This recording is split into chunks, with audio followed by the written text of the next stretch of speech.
environs de minuit, 1 heure comme ça. J'ai entendu un grand bruit sur le toit.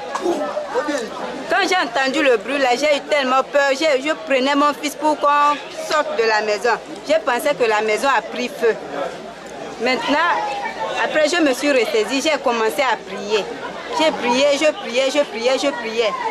Après maintenant j'entends le bruit, un bruit qui persiste. Ça persiste. Je me suis dit que ce sont des chats. Mais après j'ai dit, le grand bruit là, ça ne peut pas être les chats. Maintenant le bruit là a persisté jusqu'au petit matin. À 5 h du matin, je me suis réveillée pour venir cogner la porte de mon bailleur. Pour lui dire que toute la nuit, je n'ai pas dormi. Je ne sais pas ce qui se passe sur mon toit. C'est là qu'elle est sortie.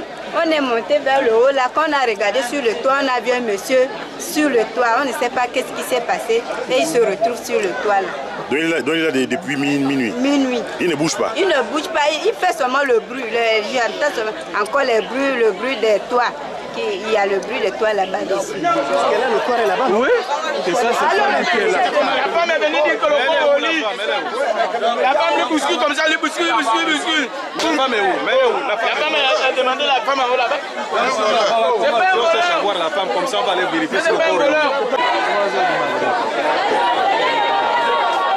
La femme a bien dit que son corps était encore dans la maison. Il était déjà là-bas. Voilà. Dès qu'elle bouscule, le corps disparaît. On retrouve le corps sur la voiture.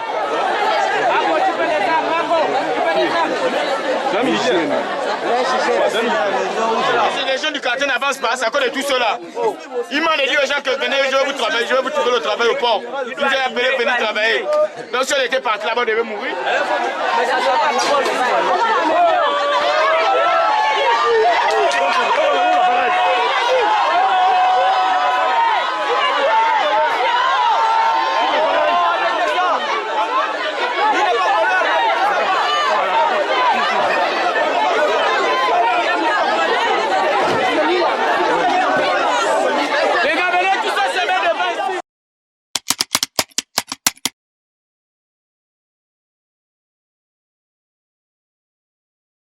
Et puis, les corps que tu as là n'a pas besoin d'une fenêtre, d'un trou, d'une porte pour entrer quelque part. C'est ce corps-là que les sorciers appellent astro-ésotérique phosphore. Donc, tant on ce n'est pas quand nous étions des petits enfants là, vous voulez dormir, vous prenez un bassin d'eau, vous mettez derrière la porte, alors quand le sorcier va venir, ce bassin là deviendra un grand fleuve. Non, les sorciers n'ont pas peur d'un bassin d'eau, non, il a peur seulement du sang de Jésus-Christ, parce que la Bible dit, ils l'ont vécu à cause du sang de l'agneau. Donc, tout ce qui est arrivé à ma mère, tout ce qui est arrivé dans ma vie, parce que nous, on ne connaissait pas encore Dieu, on ne connaissait pas encore la parole de Dieu, on n'avait pas encore reçu Jésus. C'est pourquoi la Bible dit, si Dieu ne bâtit la maison, ceux qui la bâtissent travaillent en vain. Si l'Éternel ne construit la maison, ceux qui la construisent en vain. Si Dieu ne garde pas une ville, ceux qui la gardent veillent en vain.